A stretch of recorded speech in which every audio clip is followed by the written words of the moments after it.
नमस्कार, आपके साथ मैं हूं मुस्कान नागदा। आप देख रहे हैं हिंदुस्तान मेल न्यूज। अब होगी मुद्दों की बात सच के साथ। मध्य प्रदेश के डोंगर गांव में गोलीकांड के शिकार हुए भैरूलाल के घर पर बीजेपी के राष्ट्र महासचिव कैलाश विजयवर्गीय सांत्वना देने सहित परिवार से मुलाकात करने पहुंचे। यहां उन्होंने परिवार से चर्चा कर उचित मुआवजे के साथ कांग्रेस को घेरते हुए ऐसे मुद्दों पर राजनीतिक नहीं करने की नसीहत दी है। भाजपा के राष्ट्रीय महासचिव कैलाश विजयवर्गीय मृतक के घर पहुंचे।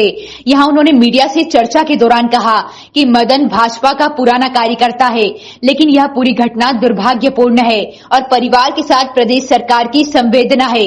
वह भाजपा के राष्ट्रीय महासचिव कैलाश विजयवर्गीय तहसीलदार को बुलाकर तालाब बनाने की बात कही है, जिस पर कलेक्टर से भी कहा है कि 25-50 लाख रुपए में यहां तालाब बन सकता है। यदि सरकार पैसा दे तो ठीक है, नहीं तो विधायक निधि पैसा उपलब्ध करा दिया जाएगा। सिर्फ बरसात के पानी पर कुछ आदिवासी भाई खेती करते हैं, उन्हें यदि छोटा सा तालाब बन जाएगा तो खेती किसानी में आसानी हो जाएगी। वहीं बड़गोंदा में आदिवासी युवती की मौत पर कैलाश विजयवर्गीय ने कहा कि इस पूरे मामले में स्पष्ट जांच होना चाहिए और दूध का दूध पानी का पानी करना चाहिए। यदि यदुनंदन पाटीदार दोषी है तो उसे कड़ी से कड़ी सजा मिले और यदि दोषी नहीं है तो जबरदस्ती कांग्रेस के दबाव में उसे परेशान भी नहीं करना चाहिए। देखिए, कोई समर्थन नहीं कर रहे। हमने कहा कि निष्पक्ष जांच होना चाहिए और पुलिस उसकी जांच करके दूध का दूध पानी का पानी करे। यदि यदुनंदन पाटीदार उसमें दोषी है तो उनको कड़ी से कड़ी सजा मिलना चाहिए और यदि नहीं है दोषी तो फिर जबरदस्ती कांग्रेस के दबाव में उनको परेशान भी नहीं करना चाहिए। इसलिए एजेंसीज को चाहिए कि वो निष्पक्ष जांच करें और समाज के सामने दूध का दूध पानी की पानी तरह वर्णन करें। इंदौर के विधानसभा 5 के भाजपा विधायक महेंद्र हाडिया ने आज नगर निगम के एमआईसी सदस्य और निगम अधिकारियों के साथ स्वामी विवेकानंद शासकीय स्कूल का दौरा किया, जहां पर उन्होंने स्कूल में चल रहे विकास कार्यों और अन्य कार्यों के लिए लगने वाली जरूरतों के विषय में अधिकारियों से चर्चा की। दरअसल मध्य प्रदेश राज्य मुक्त बोर्ड ने एजुकेशन फॉर ऑल के तहत कई स्कूलों के जीर्णोद्धार का अभियान शुरू किया है, जिसके तहत इंदौर में भी अलग अलग स्तर पर स्कूलों का जीर्णोद्धार का काम किया जा रहा है। इसी कड़ी में विधानसभा 5 के अंतर्गत आने वाली स्वामी विवेकानंद स्कूल में भी हाईटेक लैब सहित नए क्लासरूम बनाए जाने की कवायद की जा रही है। वहीं स्कूल में चल रहे विकास कार्यों और उनमें किए जाने वाले कार्यों को लेकर आज विधायक के द्वारा संबंधित अधिकारियों के साथ दौरा किया गया।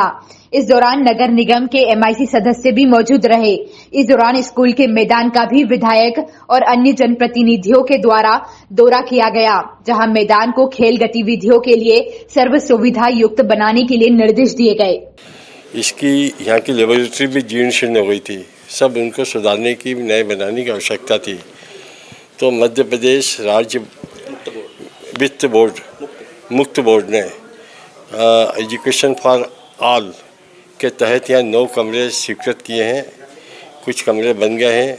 इसके बाद कुछ जगह लेबोरेटरी का निर्माण भी नया होना है। निश्चित रूप से ये गरीब बस्ती आसपास के क्षेत्र के अंदर यहाँ के बच्चे प्राइवेट स्कूल में नहीं जा सकते, तो ये स्कूल एजुकेशन की दृष्टि से इस क्षेत्र का मील का पत्थर साबित होगा और यहाँ पर एजुकेशन भी अच्छा मिलता है।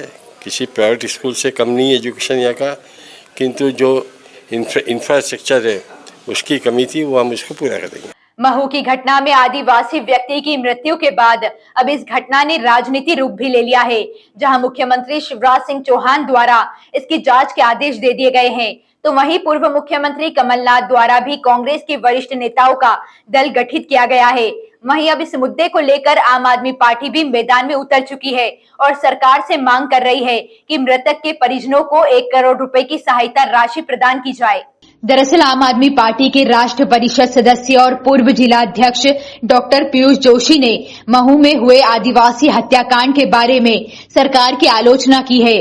जोशी ने कहा कि जहां एक तरफ अपराधी एवं नशा माफिया बेखौफ है, वहीं पुलिस दूसरी तरफ निर्दोष आदिवासियों पर गोली चला रही है।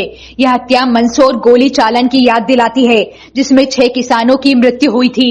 यह साफ हो जाता है कि भाजपा और मुख्यमंत्री शिवराज सिंह चौहान के लिए आदिवासियों एवं किसानों के जीवन का मूल्य क्या है। आम आदमी पार्टी द्वारा मांग की जाती है कि मृतक के परिजनों को 1 करोड़ की राशि दी जाए। जैसा कि हमने देखा है कि महू में एक आदिवासी हत्याकांड हुआ है, पुलिस ने गोली चला के एक आदिवासी हमारे भाई की जान ले ली है। हमारा ये कहना है कि जिस प्रकार से ये हत्याकांड कल हुआ, ये मंदसौर में कुछ वर्ष पूर्व के किसानों के हत्याकांड की याद दिलाता है।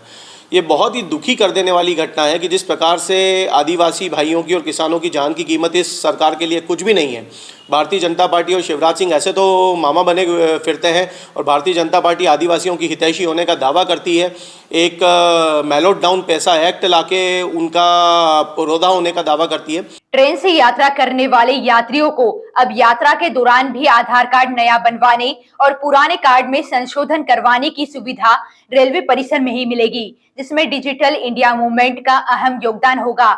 इसी मूवमेंट के तहत इंदौर, उज्जैन और रतलाम सहित 20 स्टेशनों पर आधार कार्ड काउंटर खोले जाएंगे, जिसमें आधार कार्ड से जुड़ी सेवाएं आमजन को मिल सकेगी। दरअसल रेलवे के वाणिज्य विभाग के द्वारा आधार कार्ड खोलने की तैयारियां कर ली गई है। वहीं रेलवे के द्वारा यह काउंटर सर्कुलर एरिया या फिर रिजर्वेशन सेंटर में खोले जाएंगे, ताकि ट्रेन से यात्रा करने के दौरान यात्री आसानी से अपने आधार कार्ड को अपडेट कराने और नया आधार कार्ड बनवा सके। वहीं इन आधार केंद्रों के लिए रेलवे विभाग के द्वारा स्टेशनों पर सर्वे कराने का काम शुरू कर दिया गया है।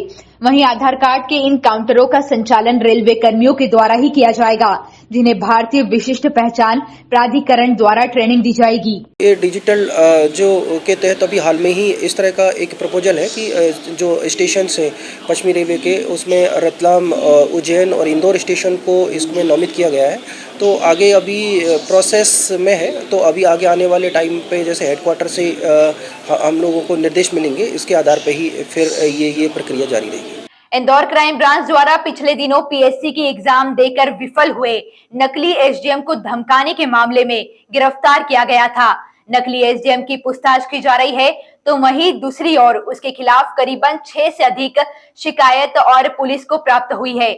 शिकायतों के आधार पर पुलिस तमाम साक्ष्य जुटा रही है। दरअसल क्राइम ब्रांच द्वारा बंगाली चौराहे पर स्टूडियो संचालक की शिकायत के आधार पर नकली एसडीएम बनकर चमकाने वाले मुकेश सिंह राजपूत नामक व्यक्ति को गिरफ्तार किया गया था। इसके खिलाफ अन्य जिलों में भी प्रकरण दर्ज है। क्राइम ब्रांच पकड़ाए मुकेश से अब पूछताछ में जुटी हुई है। तो वहीं सोशल मीडिया पर खबरें चलने के बाद 6 से अधिक शिकायतें नकली एसडीएम के बारे में क्राइम ब्रांच तक पहुंची है। अब क्राइम ब्रांच उन तमाम शिकायतों के आधार पर नकली एसडीएम से पूछताछ में जुटी हुई है। बताया जा रहा है कि सरकारी नौकरी दिलाने सहित सरकारी भूखंड तक दिलाने के लिए नकली एसडीएम द्वारा लोगों से लाखों रुपए ऐंठे हैं। इन तमाम शिकायतों के आधार पर पुलिस उससे पूछताछ में जुटी है। मैं पहले दोराहा सीहोर में भी 2017 में पकड़ा जा चुका था। यहाँ पर भी उसने जो है वो नौकरी के नाम पे 2.5 लाख लिए थे और जमीन दिलवाने के, सरकारी जमीन दिलाने के भी 2,30,000 लिए थे। अभी खबर के बाद में जब ये खबर पब्लिकली गई है, उसमें 4-5 आवेदक और आ गए हैं जिनके साथ में इसने एसडीएम के रूप में धोखाधड़ी की है। तो उसका हम लोग एनालिसिस कर रहे हैं और जो गाड़ी इसके द्वारा इस्तेमाल की जाती है वो गाड़ी भी हम लोगों ने पकड़ ली है और इसमें भी और इन्वेस्टिगेशन होगा। सवारी वाहन चालकों से ठेकेदारों के कर्मचारियों द्वारा अवैध वसूली की शिकायत लेकर इंदौर ऑटो रिक्शा चालक महासंघ के लोग रेलवे पीआरओ को ज्ञापन देने पहुंचे।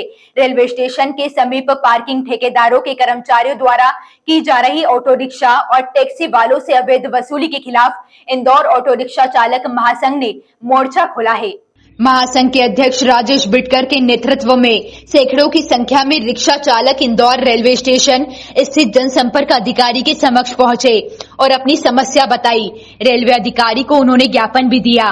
राजेश बिटकर ने बताया कि रेलवे ने ठेकेदार के माध्यम से सशुल्क पार्किंग की व्यवस्था संचालित हो रही है। रेलवे ठेका पद्धति के नियमानुसार ठेकेदार द्वारा अपने साथ लगाए कर्मचारियों का चरित्र सत्यापन, यूनिफॉर्म, नेम प्लेट शुल्क की रसीद देना उन्हें अनिवार्य होता है, किंतु नियमों की धज्जियां उड़ाते हुए पार्किंग कर्मचारी ऑटो रिक्शा, टैक्सी आदि वाहनों से पिक एंड ड्राइव के नाम से भी अवैध वसूली कर रहे हैं। वहीं उन्होंने आरोप लगाया है कि इंदौर रेलवे स्टेशन में ठेकेदार के कर्मचारी गुंडागर्दी करते हुए वाहन चालकों से अभद्रता भी करते हैं। हम जितने लोग ऑटो रिक्शा वाले सब जो रेलवे के ठेकेदार है, पार्किंग ठेकेदार, उसके खिलाफ इकट्ठा हुए थे। प्लेटफॉर्म नंबर 1 से लेकर 6 तक अवैध वसूली चल रही थी बिना वर्दी के। बिना नेम प्लेट के, बिना पर्ची के हमसे पैसा वसूला जा रहा था। एयरपोर्ट में नियम है कि पिक एंड ड्रॉप का पैसा नहीं लगता, पर इंदौर रेलवे स्टेशन में पिछले 3 साल से पुलिस की मिली भगत से पैसा वसूला जा रहा था। हम आज जितने लोग इकट्ठा होकर आए, PRO साहब को ज्ञापन दिया और उनसे निवेदन किया कि ऐसे ठेकेदारों को ब्लैक लिस्टेड करें, इसके खिलाफ कार्रवाई करें, इसके खिलाफ FIR करें। FIR इसलिए भी करें, गरीब लोगों को मारा पीटा जाता है, वसूली होती है इनसे, तो वसूली की धारा के तहत इनको गिरफ्तार करें। ऐसे ही खास खबरों के लिए हमारे साथ बने रहिए। हिंदुस्तान मेल न्यूज पर हमारे चैनल को सब्सक्राइब जरूर करिएगा।